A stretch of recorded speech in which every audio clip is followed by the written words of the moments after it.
Hello everyone, আমরা কিন্তু already domain, range, সার্বিক ফাংশন নির্ণয় শিখে গেছি। আজকে আমরা শিখবো এক এক ফাংশন। তো এক এক ফাংশন জিনিসটা কি আগে বুঝবো, তারপর এখানে কিছু কথা লিখেছি বরাবরের মতো, যেটা আমি সবসময় করি। এই স্টেপগুলো ফলো করে আমরা কিন্তু ম্যাথ করব। তো প্রথমে আমরা যেটা করব যে এক এক ফাংশন জিনিসটা কি, এটা একটু আমাদের বুঝতে হবে। ধর আমি এখানে দুইটা সেট নিলাম, এটা এ সেট, এটা হচ্ছে বি সেট। 1 2 3 নিলাম, এখানে 4 5, তারপর কত 6, এখানে 7। সো এখন যদি আমি যেটা করি যে এটারে বলি আমরা কি, ডোমেন। এটা কিন্তু আমাদের ডোমেন, যেটা ইনপুট বলতে পারি, যেটাকে আমরা ইনপুট দিয়ে ডিফাইন করি। এগুলো হচ্ছে আমাদের এই যে যেই আউটপুটগুলো, এই যে আমরা যেই প্রত্যেকটার মানের জন্য আলাদা আলাদা মান পেলাম, সেটা হচ্ছে 4 5, তারপর কত 6। এটার আমরা বলতে পারবো আউটপুট, আউটপুট বা হচ্ছে রেঞ্জ। আর এই সেটটা পুরাটা কিন্তু কোডোমেন, কোডোমেন।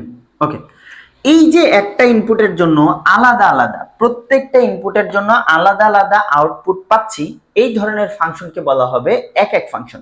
দেখো এখানে 1, এখানে পেলাম 4, এখানে 4 ইনপুট দিয়ে অবশ্যই একটা ফাংশন দেওয়া থাকবে। 2 ইনপুট দিয়ে পেয়েছি 5, 3 ইনপুট দিয়ে ধরো পেলাম হচ্ছে 6। সো আমি এক একটা মানের জন্য, ভিন্ন ভিন্ন মানের জন্য ভিন্ন ভিন্ন আউটপুট পেলাম, এই ধরনের ফাংশনকে বলা হয় এক এক ফাংশন। সো এটা গেল আমাদের সেটের ক্ষেত্রে। তো এরকম এখন আমরা এই ফাংশনের ক্ষেত্রে চলে আসবে, এটাই বেসিক্যালি এক এক ফাংশন, ওয়ান ওয়ান ফাংশন যেটাকে বলে। সো এখন দেখো এক এক ফাংশন আমরা যে বের করবো এই যে রাশি থেকে বা সমীকরণ থেকে, এই ফাংশনগুলো এক এক হবে কিনা আমরা কেমনে বুঝবো? সেটার জন্য আমাদের প্রথম কাজ হবে যে প্রদত্ত ফাংশন কার জন্য সংজ্ঞায়িত তা দেয়া না থাকলে ডোমেন বের করতে হবে। যদি দেওয়া না থাকে কার জন্য সংজ্ঞায়িত, দেখি তো চলো। তো এখানে দেখো তো, এই অঙ্কটা যদি আমি পড়ি, এফ অফ এক্স ইকুয়ালস এইটা, এইখানে দ্যাট ইজ এখানে এক্স নট ইকুয়ালস 2, এক্স এর মান 2 হওয়া যাবে না। তার মানে এক্স এর মান 2 হলে এই ফাংশনটা অসংজ্ঞায়িত হবে, কারণ 2 - 2 মানে 0, নিচে 0 হলে ফাংশন অসংজ্ঞায়িত। সো এইখানে কিন্তু কন্ডিশন দেওয়া আছে, এইটার জন্য আমার আর কি বের করা লাগবে না, ডোমেন বের করা লাগবে না। কথা ক্লিয়ার হইছো? সো এইটা ডোমেন বের করা লাগবে না। এবার এই ফাংশনটার ক্ষেত্রে খেয়াল করে, এখানে কি কোনো কন্ডিশন দেওয়া আছে? নাই, কিছুই নাই। সরাসরি বলে যে ফাংশনটা এক এক কিনা। এগুলো কিন্তু আমি জাস্ট ফাংশনটা উঠাইছি, জায়গা নাই। কোশ্চেন লেখা থাকে যে এফ অফ এক্স এক এক কিনা নির্ণয় করো, যাচাই করো। সো এটার ক্ষেত্রে কোনো কন্ডিশন নাই, দ্যাটস ওয়াই আমাদের কিন্তু ডোমেন বের করতে হবে। তো আমরা যখন করব দেখবা। তারপরে কি বলছে, x1 x2 belongs two domain f. এই যে এফ আর এফ অফ এক্স, এগুলার ভিতর থেকে আমার দুইটা ভ্যালু কি x1 আর x2 নিয়ে এর জন্য f of x1 equals f of x2 ধরে নিতে হবে। এটা কিন্তু আমরা ধরে নিব। তারপর বলছে যদি F of x1 equals f of x2 থেকে, এই যে ধরে নিব, এখান থেকে যদি আমি এইটা প্রুফ করতে পারি, এইটা প্রুফ করতে পারি x1 ইকুয়ালস x2, তাইলে ওই ফাংশনটা কি হয়ে যাবে, 1 1 হয়ে যাবে। কথা ক্লিয়ার? তো কথা এভাবে কথা পড়ে আসলে অঙ্ক করা যাবে না, আমরা ডিরেক্ট অঙ্কেতে যাই, তাহলে অঙ্ক করলে স্টেপগুলো দেখে বুঝতে পারবো ইনশাল্লাহ। তো এবার প্রথম কথা হচ্ছে আমরা এটা সমাধান করব যে দেওয়া আছে, আমরা যদি লিখি দেওয়া আছে, দেওয়া আছে কি দেওয়া আছে বলো, এই ফাংশনটা লিখি, F of x equals 2x 3 divided x minus কত 2, এটা দেওয়া আছে। এখন আসো, যদি সংজ্ঞায়িত কার জন্য সেটা দেওয়া না থাকে তাহলে ডোমেন বের করতে হবে।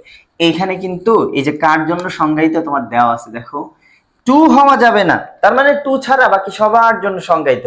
সো এটার জন্য আমাদের এক্সট্রা করে ডোমেন বের করতে হবে না। তো যদি না হয়, এবার আমরা কি করব, আমরা কিন্তু এখন ধরে নিব, হ্যাঁ, যে এফ অফ এক্স, দেখো এই কথাটা ইম্পর্টেন্ট, আমি যে কথাটা লিখবো তোমরা কয়েকবার লিখবা, প্র্যাকটিস করো, হয়ে যাবে। এখন এফ অফ এক্স ফাংশনটি এক এক হবে, এক এক হবে যদি ও কেবল যদি x1 x2 বিলংস টু কত, ডোম এফ এর জন্য f of x1 equals f of x2 হলে,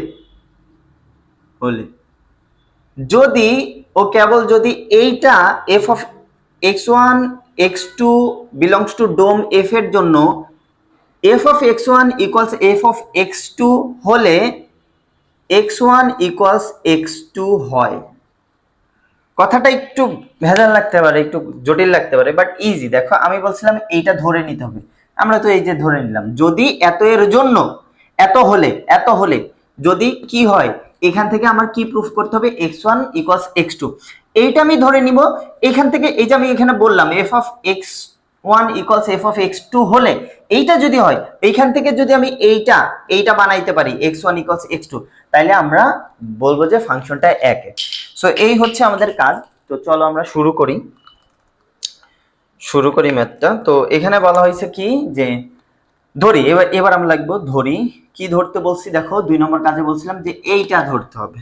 ধরি F of x one equals কত, এফ অফ এক্স টু। আমি আবার বলতেছি, এই কথাটা যদি জটিল লাগে কয়েকবার তুমি জাস্ট লিখবে, একটু মুখস্থ টাইপেরই করো, বাট এখানে আহামরি কিছু নাই। আমি যেই কথাটা বলছি যে এইটা ধরবা, এটা ধরে যদি এটা প্রুফ করতে পারো তাইলেই হচ্ছে এক এক ফাংশন। ওকে, আর এর ভিতরে এই যে এক্স ওয়ান এক্স টু এগুলো তো কিছু একটা মান, তাই না, ওই কথাটাই এখানে একটু লেখা হয়েছে। সো এবার আসো দেখো, F of x one, F of x এর জায়গায় কি বসাইছে, এক্স ওয়ান। তাহলে আমি যেখানে যেখানে এক্স আছে সেখানে এক্স ওয়ান বসাই দিব। সো এখানে কি বসাইতে পারি, চলো, টু কত হবে, টু এক্স ওয়ান প্লাস হচ্ছে থ্রি,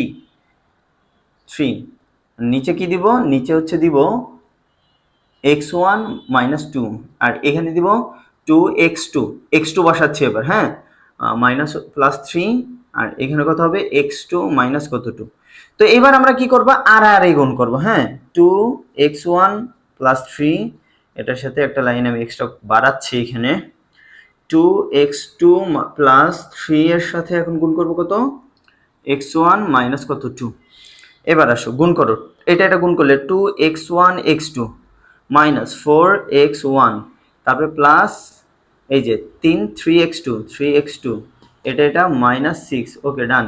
এটা করো, তাহলে four x one x two, তারপর কত হবে, এটা মাইনাস ফোর এক্স টু, এবার এটা প্লাস থ্রি এক্স ওয়ান, আর এটা মাইনাস কত হয়ে যাবে, সিক্স। ওকে, এখন সমীকরণের বোথ সাইডে যদি সমীকরণের দেখা যায় কিনা, ধরো একটু ক্যামেরাটা ঠিক করে নিচ্ছি আমি। এখন সমীকরণের বোথ সাইডে সেম রাশি থাকলে আমরা ওগুলা বাদ দিয়ে দিতে পারি। তো আমি দেখি কোনটা কোনটা বাদ দিব, এই যে মাইনাস সিক্স বাদ, তারপরে আর কি আছে, এই যে four x one x two, আর এখানে আমাদের কত, এখানে ফোর কেন দিচ্ছি, এটা টু হবে, two x one x two, right, হ্যাঁ ঠিক আছে। এইটা আর এটা কিন্তু বাদ, তাহলে আমরা কোনটা কোনটা বাদ দিতে পারতেছি, দেখো এইটা বাদ, এটার সাথে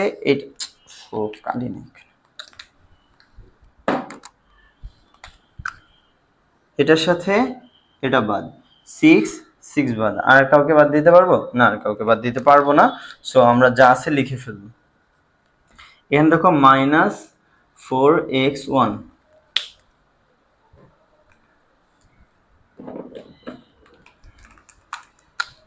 মাইনাস কত ফোর এক্স ওয়ান, আর প্লাস থ্রি এক্স টু, আর এই পাশে কি minus four x two plus three x one. তো আমরা এক্স ওয়ান গুলো এক সাইডে নিয়ে আসি আর এক্স টু গুলা আরেক সাইডে। তো এখানে আমরা কি লিখবো, এই যে মাইনাস ফোর এক্স ওয়ান রাখলাম, আর এইখানে মাইনাস থ্রি এক্স ওয়ান, আর এদিকে কত মাইনাস ফোর এক্স টু, আর এটা এই পাশে নিলে মাইনাস থ্রি এক্স টু। ওকে, তো কত আসতেছে আমার এখানে, সেভেন এক্স ওয়ান আসছে। ওকে, তো দেখো এখানে কত আসছে, সেভেন এক্স ওয়ান ইকুয়ালস হচ্ছে মাইনাস সেভেন কত এক্স টু। তো মাইনাস সেভেন দিয়ে দুই পাশে যদি আমি ভাগ করি তাহলে আমাদের কিন্তু হয়ে যাচ্ছে। ওকে, তো ভাগ করলে কি আসবে দেখো, এখানে করি আমি। সো এখানে ভাগ করলে পরের লাইন এখানে লিখতেও পারি আমরা যে এক্স ওয়ান কত এক্স টু, দেখা যায় কিনা আমি একটু দেখি ক্যামেরাটাতে। সো এখন দেখো আমরা কি চলে আসছে, ফাইনালে চলে আসছে এক্স ওয়ান ইকুয়ালস কত এক্স টু চলে আসছে না। সো এটাই তো আমাদের দেখানোর দরকার ছিল যে এক্স ওয়ান এক্স টু যদি সমান হয় তাহলে ফাংশনটা কি হয়ে যাবে, এক। কথা ক্লিয়ার হইছো, যে তুমি কঠিন কিছু না, খুবই ইজি, এইখানে জাস্ট ধরবা, ধরে মানটা বসাবা, বসায়ে তুমি দেখবা যে x1 ইকুয়ালস x2 আসছে কিনা। যদি আসে তাহলে 1 1, আর যদি না আসে কখনো সো তখন হয়ে যাবে 1 1 না। তার আগে আমাদের ডোমেনটা নিয়ে একটু কাজ করতে হবে, যে যদি আমাদের দেওয়া থাকে কন্ডিশনে যে কোনটার জন্য সংজ্ঞায়িত, তাহলে তো আর ডোমেন বের করা লাগতেছে না। বাট না দেওয়া থাকলে এখানে অবশ্যই এটা লিখবা, না লিখলে কিন্তু হবে না। নট ইকুয়ালস কত 2। কথা ক্লিয়ার হইছো? এই হচ্ছে আমাদের। তো চলো এবার এটা করি। এটার ক্ষেত্রে আমরা কি করব? সো এটার ক্ষেত্রে আমরা যেটা করব, যে আমি একটু এই কথাটা রাখি, এটা তোমাদের লাগবে, যে আমাদের সো আমরা প্রথমে এই কাজটা এখানে একটু করে নিই, যে এখানে আমাদের যে কাজটা ছিল যে f অফ x, এটা তো দেওয়া আছে আমাদের, তাই না? দেওয়া আছে কি দেওয়া আছে? f of x equals 3x minus 5, আর এখানে 4x মাইনাস কত 3। এখন তুমি বলো এখানে তো আমার কোনো কন্ডিশন দেওয়া নাই, তাহলে আমাদের এটা ডোমেন নির্ণয় করতে হবে। তো ডোমেন নির্ণয় করার সিস্টেমটা কি? যে f অফ x সংজ্ঞায়িত হবে, যদিও কেবল যদি f অফ x সংজ্ঞায়িত হবে যদিও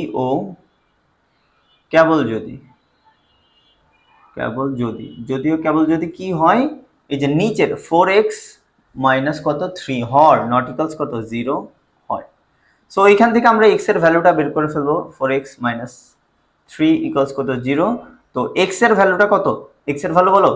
x এর ভ্যালু হয়ে যাবে 3 এই পাশে, তাহলে এই 3 বাই কত 4। দেখো x এর মান যদি 3/4 এখানে বসাই, 4 4 কাটা, 3 - 3 অসংজ্ঞায়িত হয়ে যাবে।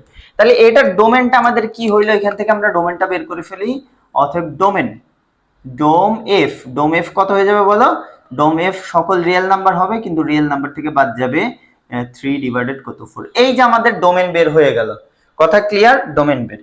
যখন ডোমেন বের হয়ে গেছে, এখন তো আমার আর এইটার বেসিক্যালি কোনো কাজই নাই। হ্যাঁ, এটার কোনো কাজই নাই, কিন্তু এই যে আমরা এখানে ফাংশন, এই যে x1 x2 belongs two domain f, এই যে ভ্যালুগুলো ধরতেছি, এটা তো ভ্যালিড কোনো ভ্যালু ধরা লাগবে নাকি? উল্টাপাল্টা যদি আমি মান ধরে ফেলি, তখন এখানে বসাই দিলে তো, যেমন ধরো আমি যদি x1 এর ভ্যালুই ধরো 3/4 ধরে ফেললাম, তো কেউ যদি এসে কোশ্চেন করে যে 3/4 বসালে তো ফাংশন অসংজ্ঞায়িত, এই ঝামেলা থেকে বের বাঁচার জন্য, এই কোশ্চেনটা যেন কেউ তুলতে না পারে, দ্যাটস ওয়াই আমরা ডোমেনটা বের করে তারপরে x1 x2 ধরি। কথা ক্লিয়ার? তো বলছিলাম যদি দেওয়া না থাকে ডোমেন বের করতে হবে। তো ডোমেন আমরা বের করলাম, এই যে ডোমেন বের করছি। ডোমেন বের করার পরে কি বলছি? এই কথাটা, f অফ x ফাংশনটি সংজ্ঞায়িত হবে যদিও কেবল যদি x1 x2 বিলংস টু কি ডোম f এর জন্য f of x1 equals f2 হলে, f অফ x2 হলে x1 ইকুয়ালস x2 হয়। তাহলে আবার আমরা কি করব? এখন ধরি, এখান থেকে ধরবো, যে ধরি একই কাজ, ধরি f অফ x1 ইকুয়ালস কত f অফ x2। সো এখন মান বসাই, চলো মান বসাই। তাহলে x1 মানে 2x1 প্লাস কত 3, আর এখানে x1 মাইনাস, সরি আমি এটাই বসাচ্ছি, কেন এটাই বসাবো।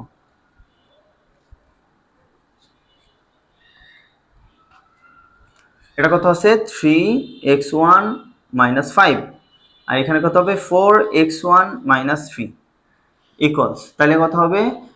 3x2 minus 5, 4x2 minus 3।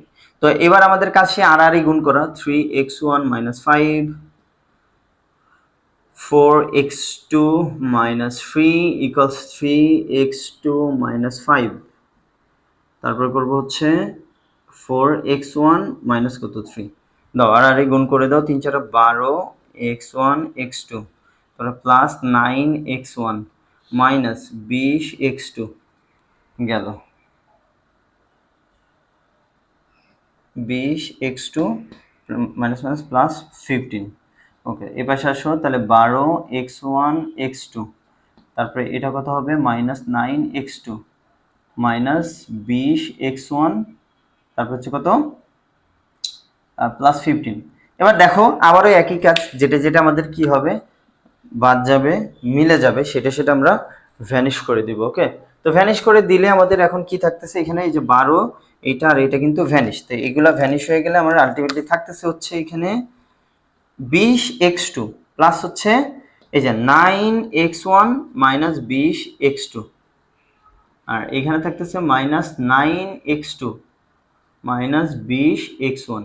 তো x1 গুলো এক পাশে নিয়ে আসো, 9x1 প্লাস হচ্ছে কত 20x1 আর মাইনাস 9 চিহ্ন নিয়ে তো একটু ঝামেলা হয়ে গেল।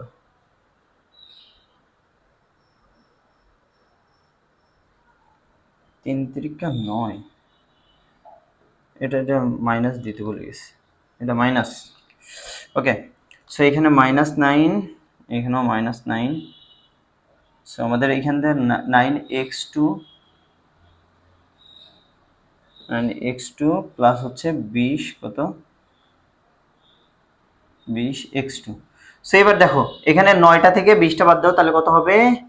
20টা থেকে 9টা বাদ দিলাম, 11টা x1 আর এখানে কত হবে 11টা x2। সো 11 ক্যান্সেল, তাহলে আমাদের এখানে কি আসতেছে x1 ইকুয়ালস কত x2। দ্যাটস ওয়াই আমাদের এটা আসছে যে x1 ইকুয়ালস কত x2।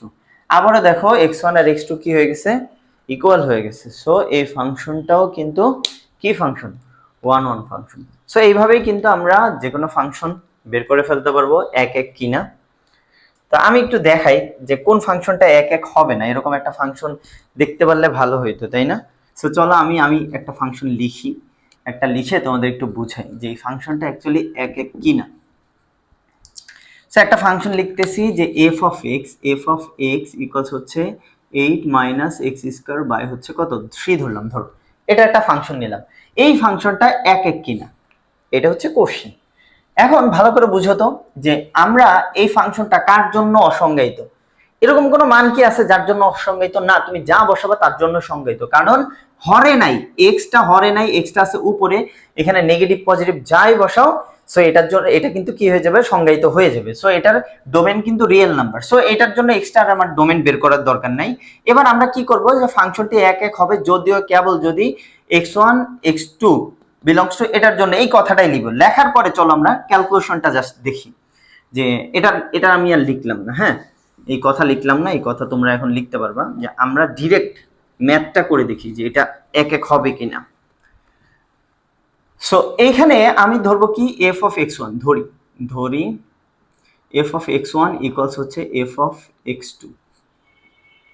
সো x1 বসাও, 8 মাইনাস কত হবে x1 তার মাথায় স্কোয়ার বাই কত 3। এখানে কি হবে 8 মাইনাস x2 তার মাথায় স্কোয়ার তারপর হচ্ছে 3 হয়ে যাবে। সো আমরা 8 minus x1 square by 3, 8 minus x2 square by হচ্ছে 3, আর গুণ করি আমরা, 3 8 কত হবে 24, 24 মাইনাস 3x1 স্কোয়ার ইকুয়ালস কত হবে 24 মাইনাস 3x2 তারপর কত হবে স্কোয়ার হবে 24 out, minus 3x1 square equals কত x2 square, minus 3x2 square.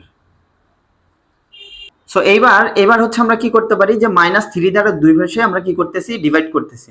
তাহলে x1 স্কোয়ার ইকুয়ালস কত হবে x2 স্কোয়ার, মাইনাস 3 দ্বারা ভাগ, উভয় পক্ষে ভাগ করলাম, রাইট? সো এবার দেখো এখানে আমি যদি বর্গমূল করি, স্কোয়ারটা উঠানোর জন্য বর্গমূল করব, তো আমরা একটা কথা কিন্তু জানি, যদি আমরা বর্গমূল করি কি আসবে, এটা আসে। বর্গমূল করলে কোনো ফাংশনে যদি আমরা বর্গমূল করি তাহলে কি হবে, প্লাস মাইনাস, তাই না? সো প্লাস মাইনাস যখন হয়ে যাবে, এবার বুঝো প্লাস মাইনাস যখন হয়ে যাবে, তো এখন এটারে স্কোয়ার আর রুট কি আউট, তাহলে x2 না। আমি দেখো x1 বারবার বলতেছিলাম যে x1 ইকুয়ালস x2, কিন্তু তোমার x1 ইকুয়ালস কি হয়ে গেছে, x1 ইকুয়ালস আসছে প্লাস x2, আবার x1 ইকুয়ালস আসছে মাইনাস x2। তা আমি একটা ইনপুট দিচ্ছি, ইনপুট এই পাশে একটা ইনপুট, কিন্তু আউটপুট কয়টা পাচ্ছি, ভিন্ন ভিন্ন আউটপুট পাচ্ছি না, একবার প্লাস পাচ্ছি আর একবার কি পাচ্ছি, মাইনাস পাচ্ছি না। সো এটা কিন্তু এক এক ফাংশন না, সুতরাং ফাংশনটি কি না, এক এক না। কথা ক্লিয়ার? তো আমার কিন্তু এক এক সবসময় যে এক এক হবে এরকম কোনো কথা না, কিন্তু ভালো করে একটু খেয়াল রেখে বুঝে শুনে ম্যাথ করতে হবে, যে কোনটা এক এক কোনটা এক এক না। সবই তুমি দেখবে যে বেশিরভাগ সালেই আসে এক এক হয়ে যায়। তো তোমাদের আমি একটা এক এক দেখিয়ে দিলাম, কোশ্চেনে ঘুরে আসতে পারে। সো আজকের মতো এক এক ফাংশন ক্লিয়ার। ওকে, আল্লাহ হাফেজ।